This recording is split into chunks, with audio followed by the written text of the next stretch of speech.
The views expressed on this show by guests and the host on issues outside of the 9/11 controlled demolition evidence are the opinions of those individuals alone and do not necessarily reflect those of architects and engineers for 9/11 Truth.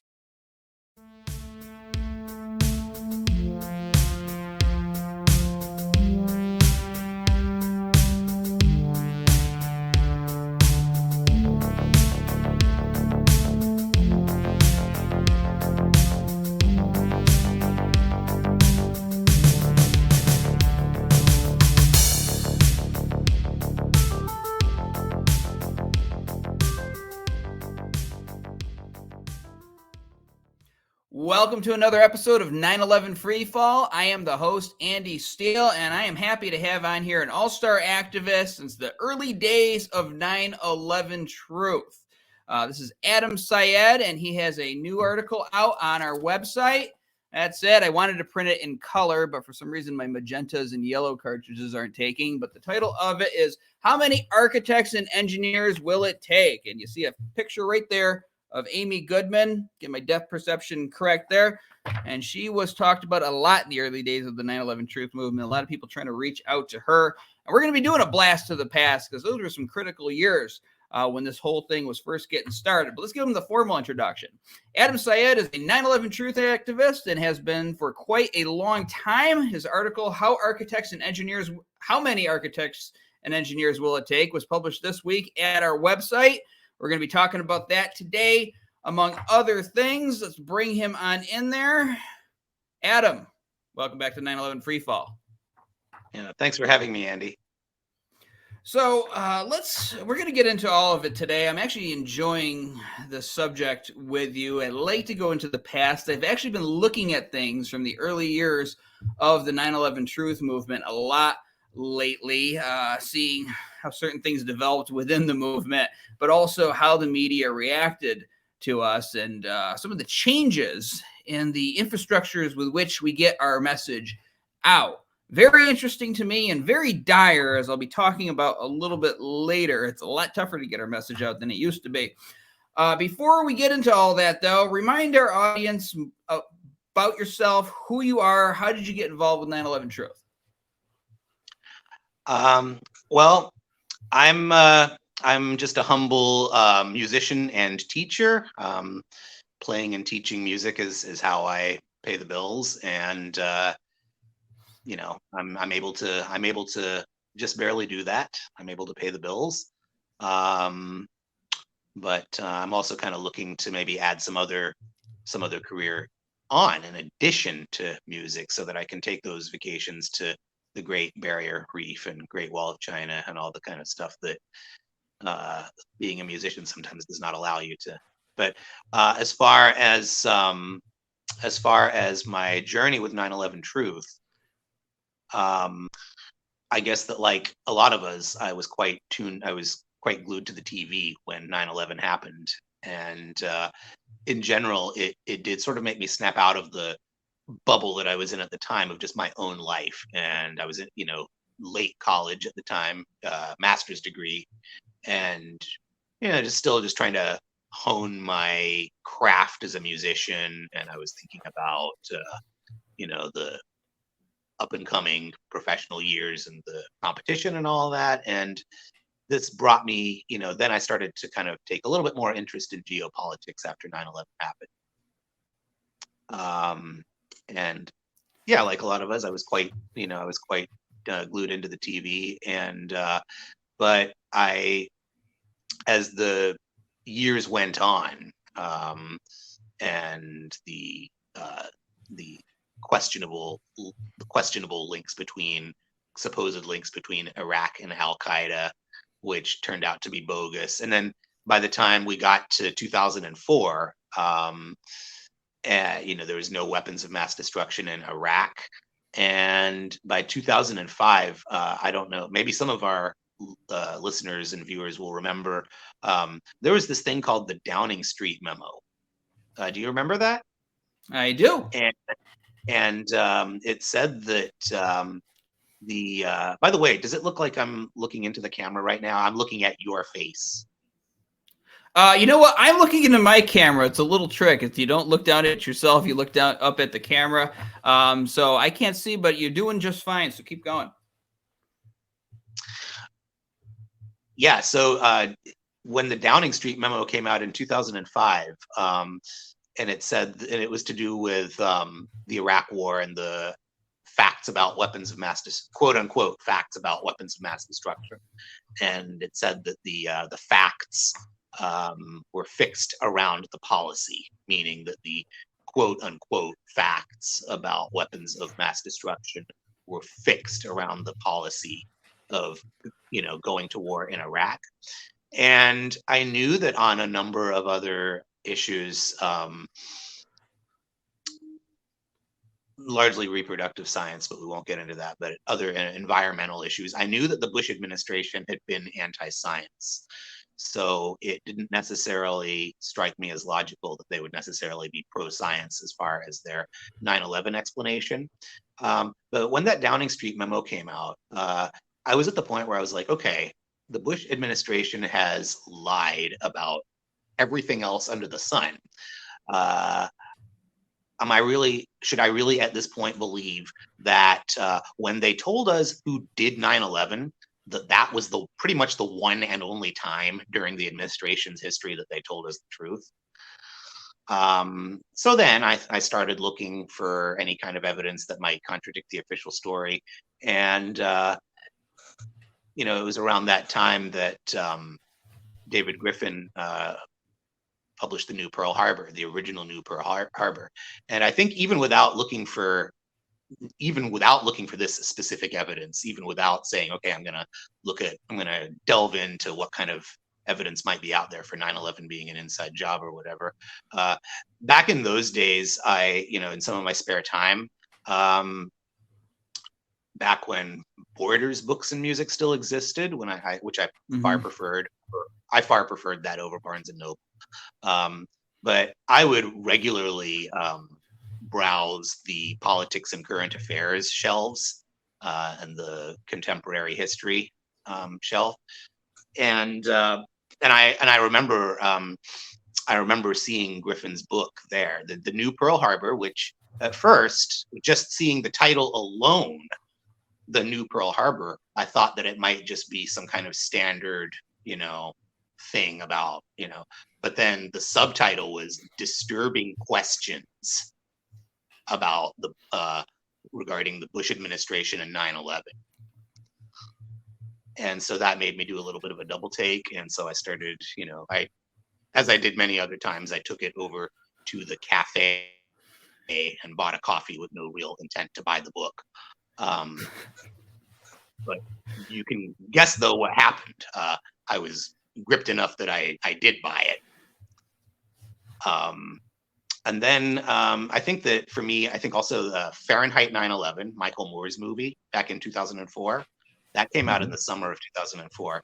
Now, I know that some people have heavily criticized Michael Moore with 9/11 because they say that he promoted the incompetence, or at best the let it happen on purpose theory, and that he didn't take on our cause and controlled demolition and stuff. But personally, I felt like Fahrenheit 9/11 for me was a major stepping stone on the road to being a full-blown truther, as it were.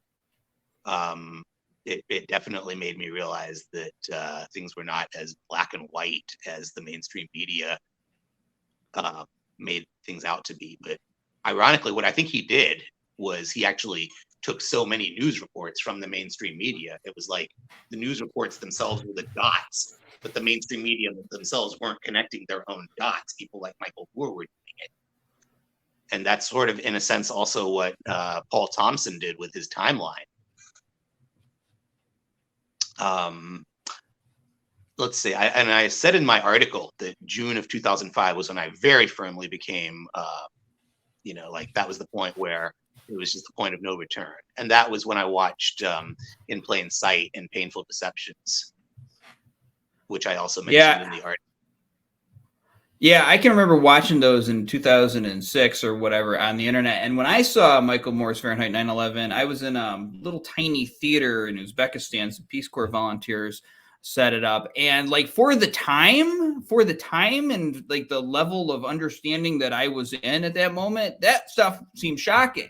So, you know, a lot of times people out in the movement will criticize somebody because they don't agree with them 100% on every single issue that comes up. I mean, humans are not meant to be clones of each other, folks. You know, you can agree on some things and disagree on other things. It doesn't mean that everything that somebody says or does, or even if they don't go far enough for you, that doesn't mean there's not key pieces of information there. And I think what that film did was wake up a lot of folks who were not aware of the extent of the problems. Now, again, It didn't go into as far as the blaming the Bush administration or talking about controlled demolition or anything like that. But keep in mind the context of the times too. And unfortunately, in the real world, you got to work with other people, other production companies and whatnot. And the public wasn't ready for it. So for what it was pretty good.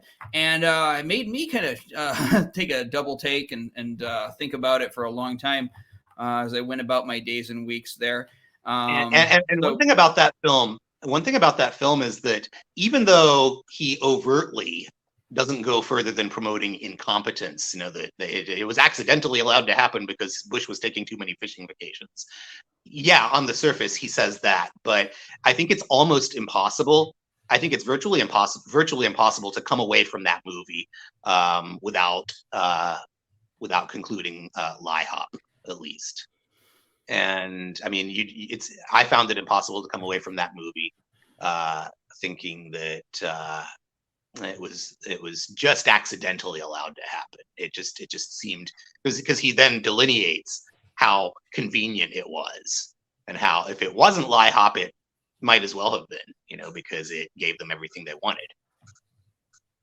Yeah, and then you take a step further, and again, it wakes you up to just how bad the situation was. I think a lot of people, you know, like the general public, I mean, you had some diehards, let's turn Afghanistan into a parking lot overnight out there in the world, and I think a lot of people were like that in the following months after 9/11, but then by 2003, people started to chill out a little bit, started to think rationally, saying, oh, wait a second, what does Iraq have to do with 9/11? I don't know.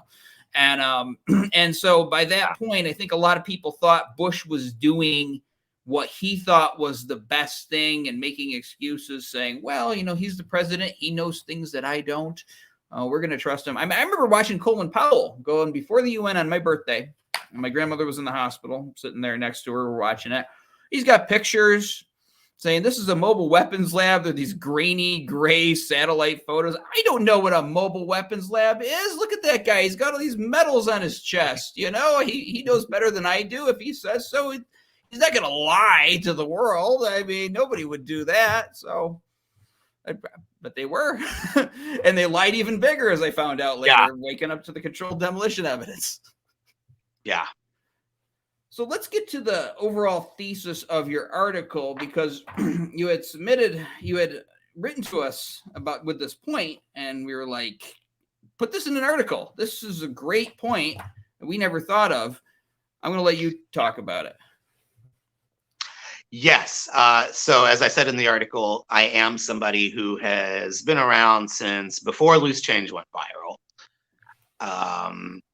And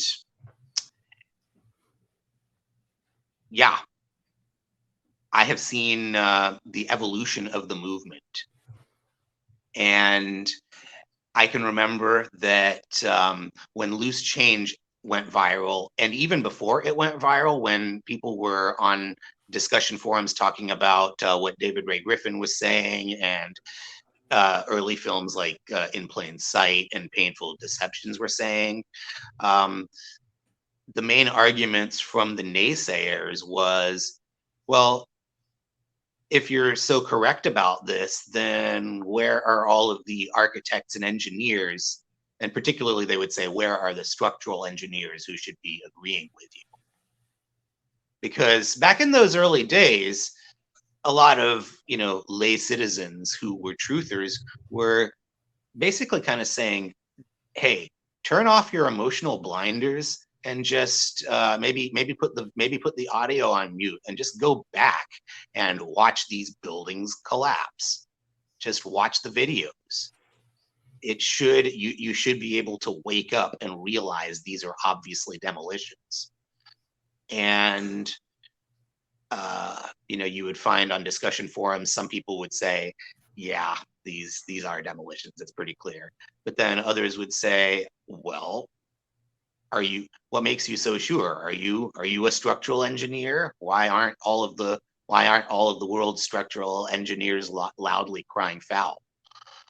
And of course, I think we can figure out that it's because there's a very politically incorrect and politically horrifying implication, behind controlled demolition.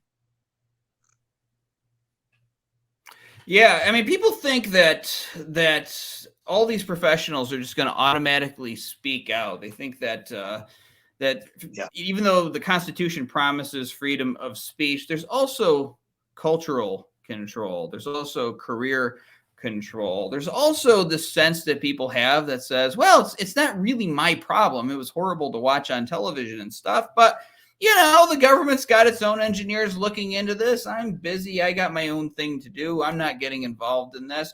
We give people too much credit in this world. And I'm not saying people are bad or terrible or anything like that. I'm just saying this is basic human psychology that goes on. Mm-hmm. And so a lot of them didn't even really think that there was a problem with this, if they were told by some higher authority that there wasn't a problem with this story. You mentioned too that 2006 we saw this crest of awareness and attention. I was part of that crest, I'm proud to say, and so were a lot of people that are kind of like known in the truth movement. And I'm just curious, I mean, was it loose change that did it, or were there other factors, in your opinion? Well, I mentioned in the article that there were a few other factors. Generally speaking, anniversaries, we generally tend to pay attention to mainly multiples of 10, but also multiples of 5. After 9/11, the first anniversary was pretty big, and probably so was the second. Third and fourth, maybe not quite as much, but then the fifth, big anniversary. It's a big anniversary because it's a multiple of 5 and because it's still fairly recent. I mean, at that point, you can still kind of see it in your rearview mirror a little bit. And the Bush administration is still in power, and the Iraq War is, at this point in 2006, we're well into the second term of the Bush administration, and the nationalistic flag-waving fervor, the patriotism, what was really nationalism, has kind of worn off, and it's obvious at that point to many people that except for the diehard Bush fans that wanted to cling on till the end, it was very obvious that the war was based on lies. And I think that at that point also, there was the advent of not just YouTube, but its predecessor, Google Video. And back then, they did not fix the algorithms. They just allowed things to evolve organically. So yeah, loose change. It just hit a nerve it obviously hit a demographic that prior 9/11 truth documentaries had not. So all of those factors combined, the 5th anniversary, public opinion turning against the Bush administration, and the popularity of loose change, and other 9/11 truth documentaries that shortly followed, like 9/11 Mysteries, and there was another really, really good one called Improbable Collapse: The Demolition of Our Republic. Do you remember that one? I remember the title. I couldn't tell you the content of it, but I do remember that title. It actually showed a hypothetical playing out in court. It showed a prosecutor's argument in favor of controlled demolition. Really? That is interesting. I'll have to look that up. I remember there was one Who Killed John O'Neill, where a guy did a dramatic kind of monologue type of deal, talking it out in his apartment. So a lot of good stuff back then. Very creative. So going back to what triggered me to want to write this article, or at least what triggered me to want to email you guys to ask about the 2004 thing was that, when I've been thinking about since this 20th anniversary, when the mainstream media was successful in intimidating Spike Lee to pull his 30-minute segment from his HBO series, which featured architects and engineers from 9/11 for 9/11 Truth, as well as spokesmen for the official story and the official explanation. And the juxtaposition of how way back in the mid 2000s, I don't know, you want to call them the aughts or the OOs, back in the mid 00s. That's what they said in the 1900s, yeah. 1906, yeah. We'll call them the aughts. The aughts. 2006. Yes. The mainstream media was saying, name just one structural engineer who agrees with you guys. And then at the 20th anniversary, when a whole bunch of such people were about to be aired on HBO to millions, Jeremy Stahl of Slate magazine, he bemoaned the fact that both sides of this, the AE people and the NIST people, both sides were going to be shown. He said that this was a travesty because it's like featuring Holocaust deniers side by side next to the director of the Wiesenthal Center. So that's how the mainstream media treats us when we do offer up the experts that they originally asked for. Right, and they do it in a coordinated way as well. Now, it doesn't help when our people on our side make it easy for them to attack us, but they do it in a coordinated way. And if anybody pays attention, not just the casual news viewer, like you turn it on when you come home from the factory at night. I don't even know if we have factories anymore in America. You come from the gas station or the Taco Bell you work at late at night and watch the news for an hour to know what's going on and go to bed. You probably don't notice, but if you pay attention because you're advocating for a particular issue and you see the exact same way, Craig McKee's talked about this, where they all use sort of the same talking points, maybe just slightly reorganized a little bit, but just make sure that you call them baseless conspiracy theories. And I've noticed this one. They always start off by reinforcing the official story. Like on September 11th, 2001, terrorists hijacked jets, crashed into the World Trade Center, and the ensuing fires caused them to come down. The end. And so then from that authoritative statement, you go on to talk about these wacky people out there, a minority that is increasing by the year, more people acknowledging that at the very least we have a point, more so of them acknowledging that we're right, that they probably did take them down with explosives, and that is how they do it. And it's interesting too, I think what added to this crest is that mainstream media was covering it. Now, somebody on the other side would say, see, that's good. They're covering it. They're giving you your coverage. No, these were hit pieces. I remember Sean Hannity interviewed somebody. Remember they had Hannity and Combs? I think Combs passed away. Yeah. But it was Hannity and Combs, and it was supposed to be the conservative and the liberal, and oh man, we got balance now. It's not balanced. There's, this is all they won't talk about these alternative things, but they bring on one guy, and when they're interviewing the 9/11 truth advocate, Hannity doesn't even look at him. He's like, do you really believe? He's like pretending to write something. Like, what are you writing in the middle of your show? I'm not doing other work while I'm doing my show. Nobody is. All right. So it's just a big phony act that he's doing, but he's acting like he's got better things to do than deal with this guy. Do you really believe that, your government would do this? So these were coordinated attacks. That History Channel thing where they would zero the camera in on some 9/11 truth activist's face, so he looks really sweaty and nervous like that. And then they would show the person advocating the official story in a nice office, all relaxed. And it's done to portray a narrative to you that these people are all crazy. And that was going on. So, I mean, did you watch any of those hit pieces on television? What was your impression of them? I actually saw one from Bill O'Reilly where he didn't even have anybody from our side on. He actually had two people. He had two people on the other side. He had the popular mechanics guy and the Scientific American guy, I think Michael Shermer. He had basically 2 debunkers on and no truthers. Michael Shermer, I didn't even really pay that much attention to him until I started working for AE and moved to the Bay Area. And then some guys at the office said, Michael Shermer's coming to the area tonight. Let's go there and, see if we can talk to him afterwards. And I mean, I had generally heard the name, but he was mixed in there with all these other debunkers. So I go there. This guy makes a career out of claiming that he's some kind of, a debunker, skeptic. First thing I notice is this is being hosted in a church, and he goes up to the cross and starts doing this like mock type of like Jesus thing underneath the cross and having a picture done. And, I'm not particularly religious myself, but if this church is inviting you there to do this talk and you're promoting your book, you should at least be a little bit respectful. So that's just something about the guy's character right there.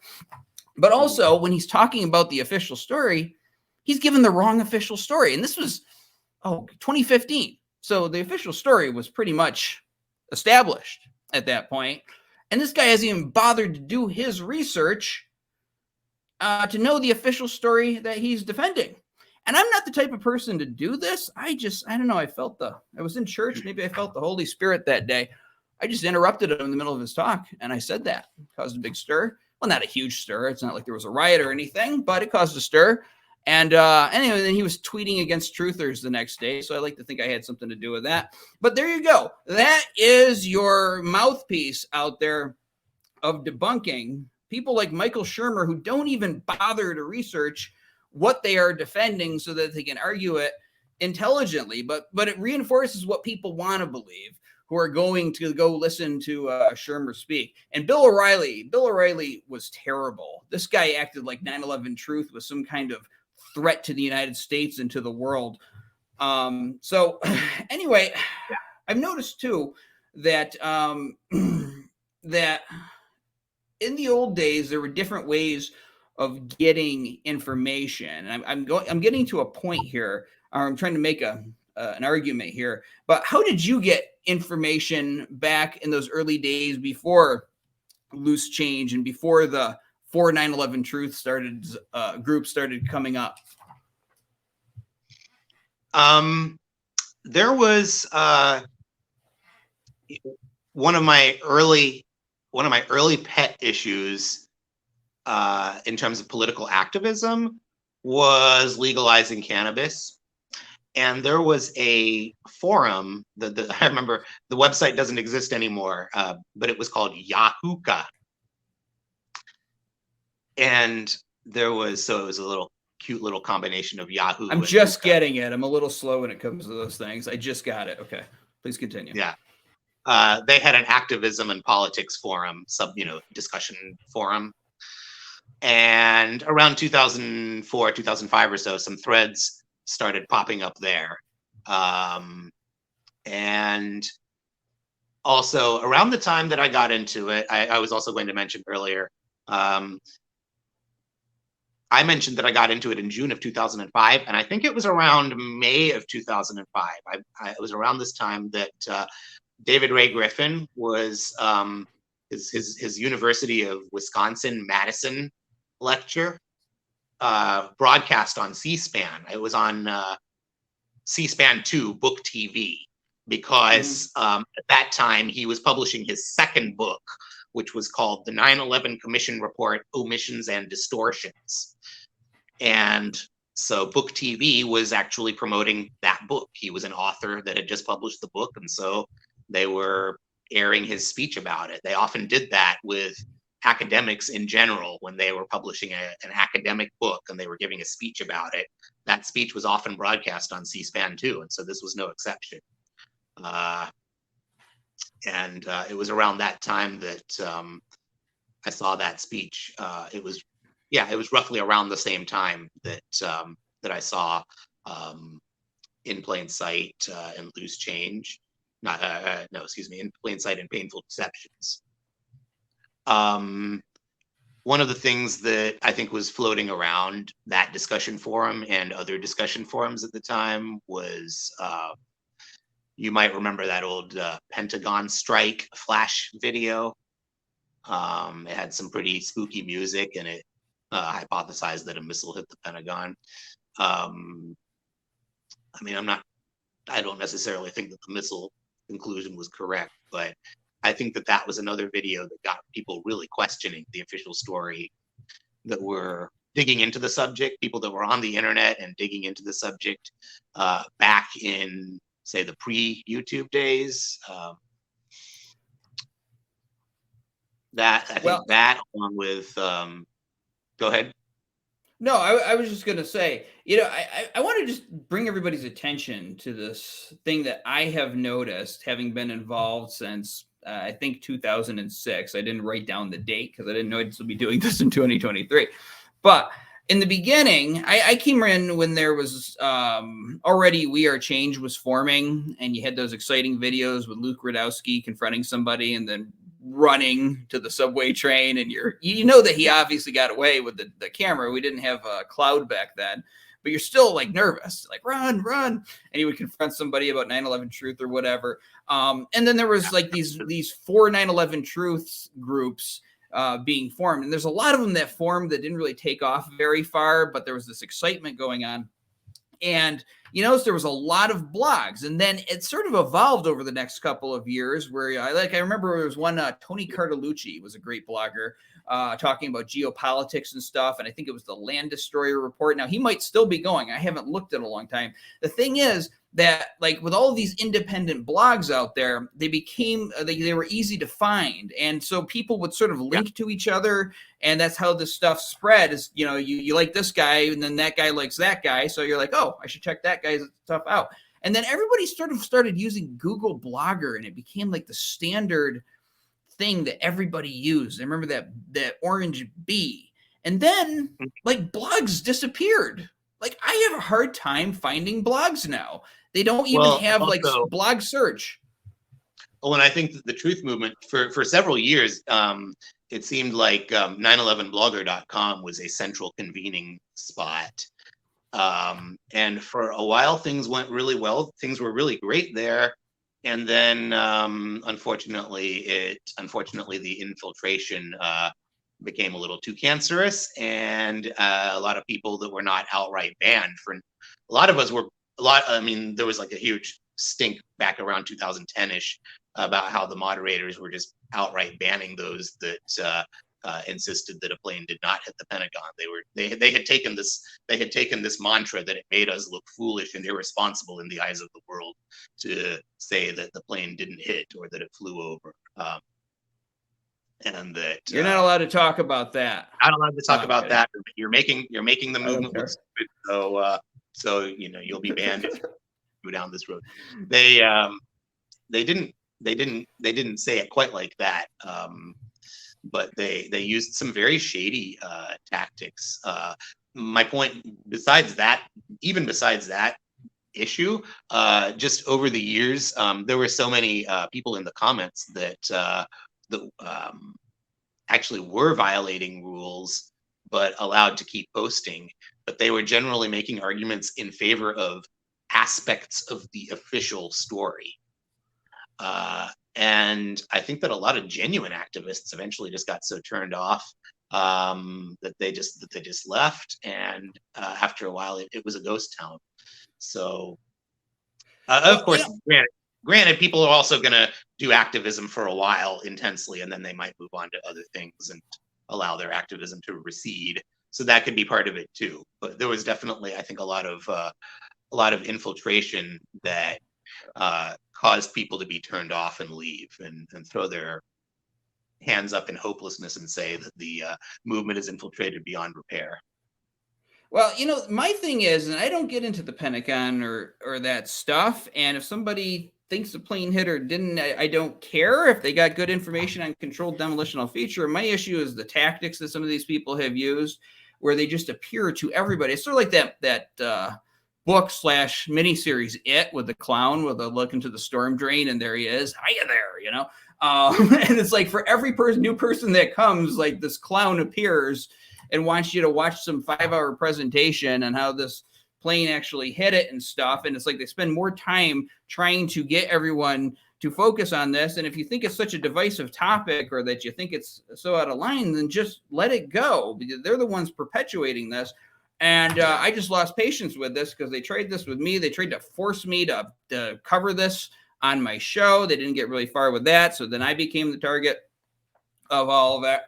And basically that's it. Just, you know, people have a right to argue for whatever point they want. Here at AE 911 Truth, if you agree with us on the controlled demolition evidence and you're a good writer or activist or whatever, we will work with you. I mean, certainly if you've got some like horrible felony in your criminal record or something like that, we may choose not to work with you. But if you're got your head on straight. Last time I checked, I don't.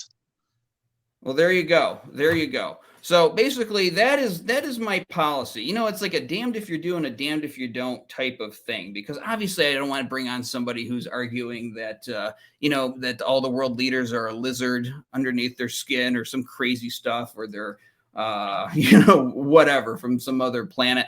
But, you know, at the same time, I can't control freak the entire movement. I can't even presume that I could if I wanted to. You know, if someone's got a slightly different opinion on what happened on the airplanes or what happened at the airports, you know, who was actually on those planes, you know, I will listen to both sides, but I'm not going to sit there and not work with somebody if they have a slightly different one. And I'm sure I'll be the subject of somebody's video later on for saying this. I don't really care. You know, you can only harass people to a certain point where you inoculate them and you just don't care anymore. So we'll talk about just about anything and tell the truth here. But the point I was getting at with the blogger, 911 blogger, is not blogger, I'm sorry, Google blogger, is that everybody kind of got on this platform, and then like you used to be able to have a search at the top. You know, you can do images, videos, that stuff. And there used to be one for blogs, and then they removed that. And it's like, if you just use Google, you know, then you're not really going to find that many blogs. Everyone got moved over to YouTube, and YouTube used to be more free.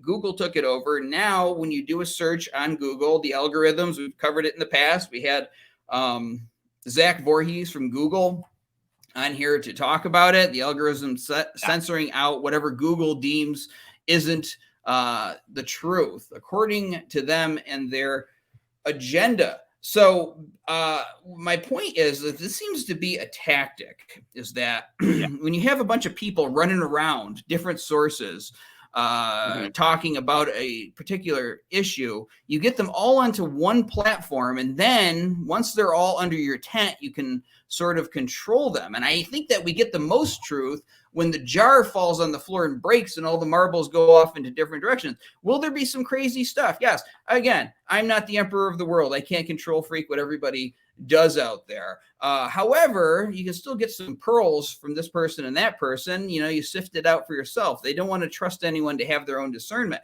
But when people actually exercise their own discernment, you come to some kind of general understanding of what's going on. Most rational people do.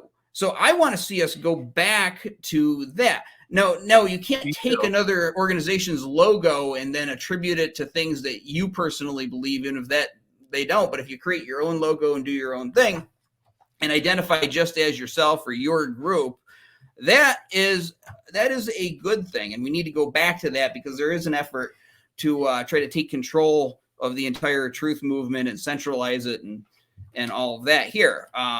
So that's my advice. I don't know how to properly conclude this point, but I want to make sure I work it in there.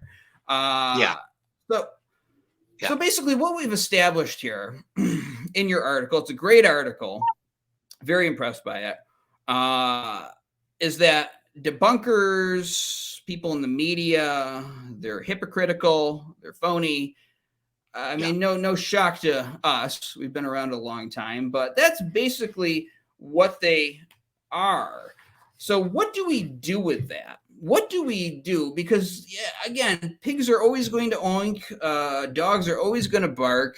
You're not going to change them because they have an agenda. You're not going to change their mind. How do we create a movement or recreate a movement like in 2006, but one that does not need them to get the information out? What are your thoughts? So, you notice that I mentioned Bill Cosby in my article also, and how when it was kind of like, he was this untouchable god for decades. But then there was a moment where, that lady, I've forgotten her name, but she said on stage, right, live on national TV, Bill Cosby is a rapist, and then boom, the dam burst. And then from that point on, days afterwards, you heard the mainstream media say, and just today, yet another woman has come forward to accuse him. And I thought naively back in, the mid 2000s, late 2000s, I thought that the mainstream media actually would start reporting architects and engineers coming out for 9/11 truth like that. Because back in the mid-aughts, they had said, name one structural engineer. I actually thought that they would pick up our cause when we did name a few structural engineers. But yeah, they did not make a peep. It's like they say, name a structural engineer. And then when we do, la, la, la, la, la. And then at the 20th anniversary, you guys are like Holocaust deniers. I don't really know what to do except try to inform people. I mean, like I will tell you that I actually purchased 20 physical copies of Beyond Misinformation, and I will have those. I have those handy anytime this topic comes up in my real life. If a person that I know is an engineer, or if they say that they have a friend who is an engineer, I'll offer to give them or mail them one, or if there's somebody long distance, I'll offer to do that as well. I just do what I can on a local level. I mean, I'm a nobody. I have no platform, but I do give a modest amount of monthly contribution to AE 9/11 Truth. It's just very difficult. I really thought, honestly, that before YouTube started messing with the algorithms, back in the 2010 period, I thought that knowledge of the facts of controlled demolition would have gone so viral right now. In fact, I can remember back at the time we were wondering why it was that the people that want to divide up the truth movement were attacking the Pentagon evidence so much, and we were thinking that it's because the Pentagon truly can't be blamed on anybody else, but maybe with enough careful spinning, they might be able to somehow blame explosives in the World Trade Center, somehow pin it on Muslim terrorists. But that's not what's happened. All it really took actually was just for big tech to just step in and tweak the algorithms so that the truth movement stays in its own little echo chamber. And 20 years later, 10 years after the 10th anniversary, it really had not. I mean, I think that experts speak out was very steadily climbing. I think that they killed the visibility of that even earlier than they did the rest of, even before they kicked in with the brunt of the rest of the censorship. Because I seem to remember Kelly telling me that it was around 2015 or so that YouTube made it so that when you searched for the title of that film, it didn't come up. And that's, for me, that's even still the case right now, where if I type, you actually have, the only way it will come up is if you add in the search bar, if you include that in parentheses, free 1-hour version.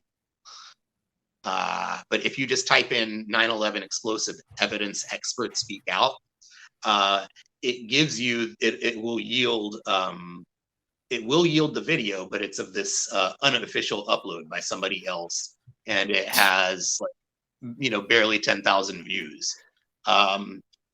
the official upload from AE does not show up in the search results unless you actually include the free 1 hour version in parentheses. So there's that magic number. 2015, we came under heavy attack in that year. And I didn't mean to interrupt you. It's just that this morning I was deliberating. Several weeks ago, I mentioned about an alternative search engine, and somebody left a comment, why be so vague? What is it? Tell us. And I thought, yeah, why am I being so vague when I saw that? Here's the reason. I got this fear. Now, first of all, I don't have any grand illusions that I'm Joe Rogan, that I've got this giant audience nationwide and everybody's in the world is watching this. However, I do believe that the people we're up against watch this every week. I think they do, because they got to monitor what we're doing. And my big fear is that if I say a name of a search engine that I use, that a big truckload of money will come up to whoever owns it and it'll be bought out. And hey, we're using Google search engine now. This is great. There it goes. Because a lot of these alternatives, what'd you say? We know that they are constantly monitoring, that the powers that be are constantly monitoring the truth movement, because let's face it, they were silent, University of Alaska study, silence. The petition grows and grows and grows, silence. But shortly before the 20th anniversary, Spike Lee's series features 9/11 conspiracy theory, Richard Gage. And then the subcaption was, HBO needs to stop this before it's too late. So they stay silently in the shadows for a very long time. But then when they need to, they will pounce like a leopard. Oh, it's coordinated. It's absolutely coordinated, because first of all, news is coordinated. You can't run anything without coordinating it. All right. You think Pepsi Cola gets up in the morning and says, hey, we're going to sell some soda today, see what happens. No, they make long-term plans, I'm sure. Nothing can be successful unless you got some kind of planning. That includes the news business. You see in movies where you got the editor, it's like, oh, okay, you take the story on the west side there, and you take the hospital fire story, and you take the police corruption story, go get them. Now I'm sure it's even more elaborate than that. Here's what I'm going to do. I'm going to take a leap of faith here. And if it ends up, something happens to it, then we'll know that my hypothesis was correct. Mojeek.com, I think it's mojeek.com. You can get a lot of search results on 9/11 Truth there. And also, you can find old stuff that has been buried. Find stuff from like 2008, 2007. So that's just one of my sites. Let's see what happens. But for the truth community, start using Mojeek, mojeek.com. Yeah, try that out. Okay, so basically, here we are in this position right now. In terms of getting this information out, we've done a lot. I think that people working independently, and in some cases too, you can work with other people, but it might be better to not get yourself into a structure where somebody can be well placed to try to block you at every turn as well. And then something good will come from all of that.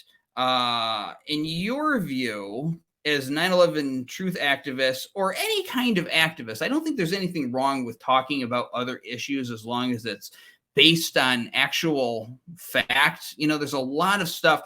And I guess I kind of want to get your opinion on this, because a lot of stuff was put into the water to dilute us, silly stuff that has no basis in reality as well.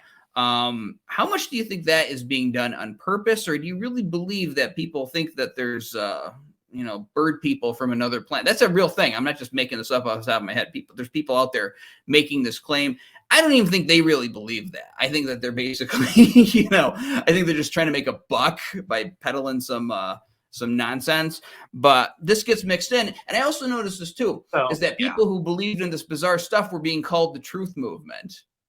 Like the truth movement was just all encompassing of anybody that has any kind of story whatsoever, and it got taken away from 9/11. Did you notice that? And what can we do about that, if anything?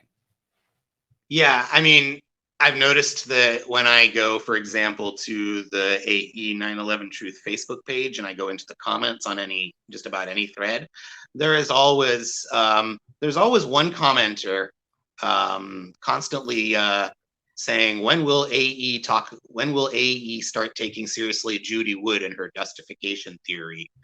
Because that's what really happened. And most of the time, I think most people just kind of ignore those comments and don't engage. Yeah, it's called burying the lead. I think that there are definitely. I think it's a combination of both. I think that there are certain people that are deliberately, on purpose, putting out false information to poison the well. At the same time, I also have met one or two sincere activists who are a little bit on the naive side and who will get taken in by incorrect theories. In a few instances, I've seen them be corrected later on and acknowledge it. So I can tell you that remember In Plain Sight, I went from at first being totally convinced by his pod and flash theory to being a bit skeptical about it. I actually still think there might be something to that, but I'm not as thoroughly convinced of it as I was the very first time I watched it. Partly maybe because I really wanted the filmmaker to be correct. I wanted his film to be accurate, but then I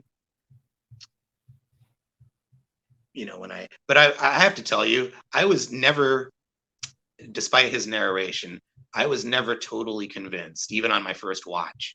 I was never totally convinced that the flash occurred before the tip of the nose hit the fuselage. I was just not totally convinced by that, even though he was trying to, convince me of that. I digress there, but it's unfortunate that there's not a peer review for these things. By the way, I think that particular film was a sincere effort, and I don't think that anything incorrect in it was deliberate. Yeah, it's too bad there's not some kind of peer review before these things go public. The problem is that a lot of people don't know who to go to sometimes.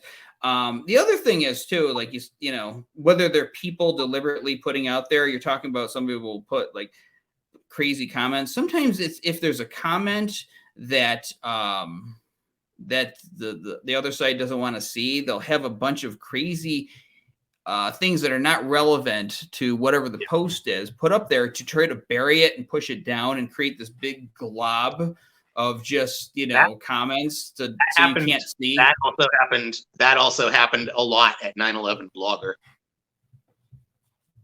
Yeah, well, I've watched things about marketing and whatnot. Now, here's what a lot of people still don't know is a lot of that is fake. And what I'm saying is that there are click farms out in China. I watched a documentary on this where they actually went into one. And you have a bunch of Chinese guys. And some of them are internet cafes, which I used to go to when I was in China after work and stuff to check my email and stuff. So I know exactly what they're talking about. In Taiwan.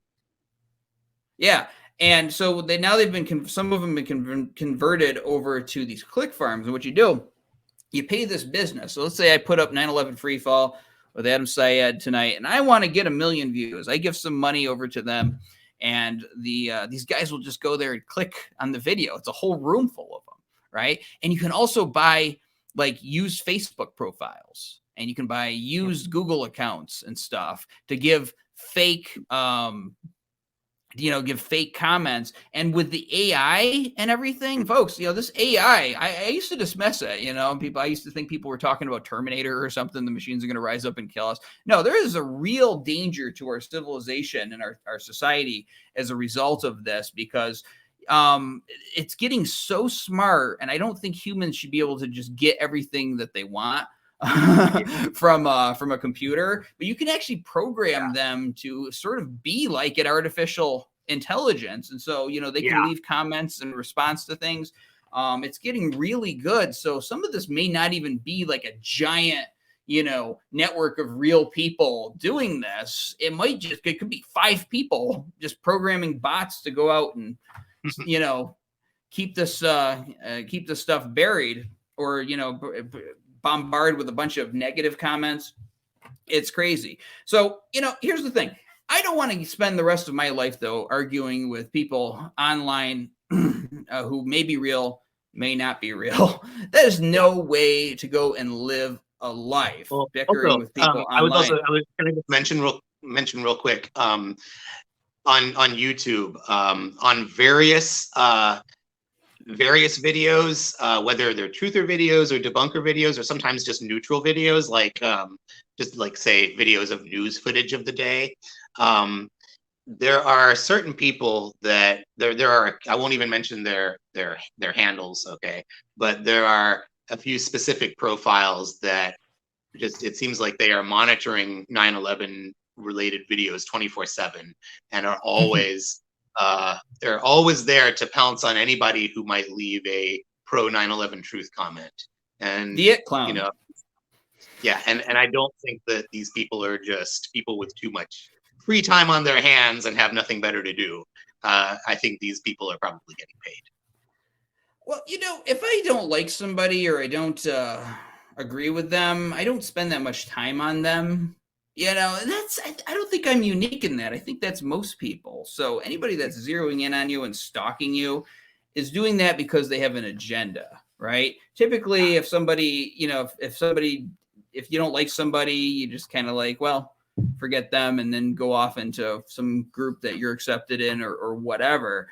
But for someone to zero in on somebody that they disagree with that much, especially if it's somebody that's not like, if it was somebody whose face was like pasted all over 9/11 truth all over the place, I could understand it more. But if it's somebody that's just sort of like a supporter on Facebook, but they're very vocal, I just don't see doing that. There's no rational reason unless there's an agenda to do that. So we're here, and I was going to conclude with this point. I think that some of this is also designed to keep us bickering on Facebook, wasting our energy in these bubbles with these weirdos that stalkers, instead of actually going out and doing the work we should be doing. The outreach to Congress. Here at AE, we do with Project Due Diligence. We do the Congress too, but we also do the outreach to engineers and such, and getting out to those people who may not be familiar with this issue, but could have the power to do something with it. I think some of it is meant to be a distraction, like a hall of mirrors to keep you kind of fighting yourself. What do you think? Yeah, definitely. I think that it's been a long time since I've really spent any significant amount of time arguing with people online. When I did do it, it was not to convince them. It was to convince any silent readers who were, any undecided people who might be following along. And for that reason, I think that maybe a certain amount of time spent doing that kind of thing was worth it. But then I think it's also time to move on after doing that for a while.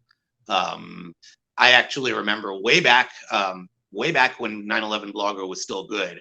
There was somebody wrote a really good article there that was called "Please Ignore the Debunkers," and it said that unless you are debating the debunkers in order to really refine your own knowledge of the subject and be able to engage with people in real life about this subject, then you probably just enjoy the debating the debunkers as a sort of hobby.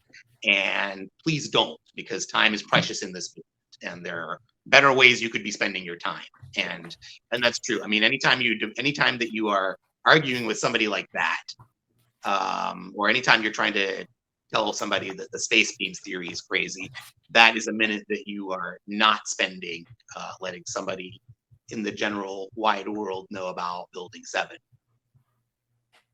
That's right. And if you're on the street and some crazy person, dirty with a bird nest in their hair, starts yelling at you that you're the Antichrist or some nonsense, what do? Stop and argue with them and say, "Why do you think that?" And talk to them for 2 hours, or do you just walk a little bit faster and get to your destination? I think that's a smart thing to do and get something real done. The article is "How Many Architects and Engineers Will It Take?" Looks better in color. And it's pretty self-explanatory. I don't want to give it all away on the show. Go to ae911truth.org and read it. Adam, thank you for sticking with us for so long, and thank you for coming on 9/11 Free Fall today. Thank you for having me, Andy.